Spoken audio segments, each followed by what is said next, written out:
নমস্কার বন্ধুরা, আজকে আমি একটা রেসিপি করছি মালপোয়া। তার জন্য কি লাগছে: ময়দা, চিনি, সুজি ভেজানো, কিশমিশ, কাজু বাদাম আর দুধ আর মৌরি। প্রথমে আমি ময়দার ভেতরে সুজিটা দিয়ে দিলাম, তারপর চিনি দিলাম, তারপর কিশমিশ কাজু বাদাম দিলাম, এর ওপর মৌরি ছড়িয়ে দিলাম।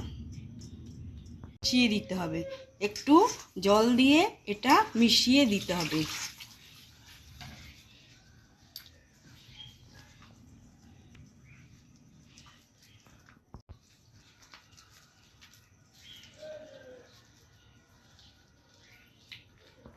একটু মাখো মাখো হবে, কিন্তু বেশি জল দিতে হবে না। এরপর এটা দুধ দিতে হবে। দুধ দিলে একটু পাতলা করতে হবে। দুধ দিয়েই বেশিরভাগ এটা পাতলা করতে হবে। জলটা এতে একটু মাখো মাখো যখন করবে তখন জলটা দেবেন, তারপরে দুধটা একটু বেশি লাগে, তাহলে এটা খেতে ভালো হয়। তারপরে এমনি চটকে চটকে মেখে এটা একটু পুরো মিহি করে মিশিয়ে নিতে হবে। একটা ব্যাটারের মতন হয়ে যাবে। তারপরে এটাকে 5 মিনিট ঢাকা দিয়ে রাখবো। এবার এটা ঢাকা দিয়ে রাখবো। ঢাকা দিয়ে রাখার পর 5 মিনিট বাদে এটা একটু ফুলে যাবে, তাহলে খেতে ভালো হবে। 5 মিনিট হয়ে গেছে, এটা একটু নাড়িয়ে দিচ্ছি। নাড়িয়ে ভালো করে এটা মিশিয়ে দিচ্ছি, তাহলে জিনিসটা ভালো হবে। কড়া গরম করতে দিয়েছি, এবারে কড়ার মধ্যে তেল দিচ্ছি। এটা আমি সাদা তেল দিলাম। এবারে তেলটা গরম হয়ে গেছে। হাতায় করে আমি আস্তে আস্তে 1 চামচ করে এগুলো দেব।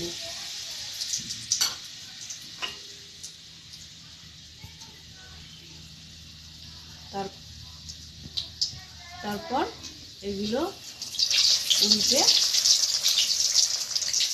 ভাজা হয়ে গেলে উল্টে দিতে হবে। দুপাশ উল্টে পাল্টে দিয়ে ভালো করে ভাজতে হবে। এটা একটু ব্রাউন করে ভাজতে হবে। দুদিক উল্টে পাল্টে ব্রাউন করে ভাজতে হবে। কি সুন্দর লাল লাল করে এটা ভাজা হয়ে গেছে। এবারে এটা আমি তুলে নিচ্ছি।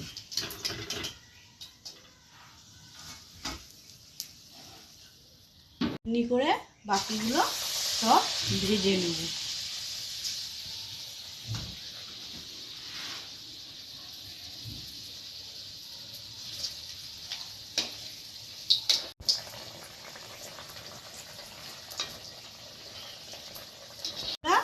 আর একটা ভাজা হয়ে গেছে।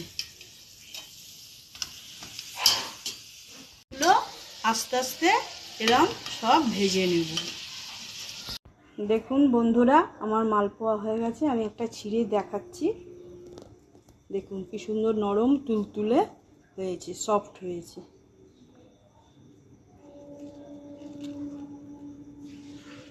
আমাদের যদি ভিডিও ভালো লাগে, লাইক, শেয়ার আর সাবস্ক্রাইব করে দেবেন। ধন্যবাদ।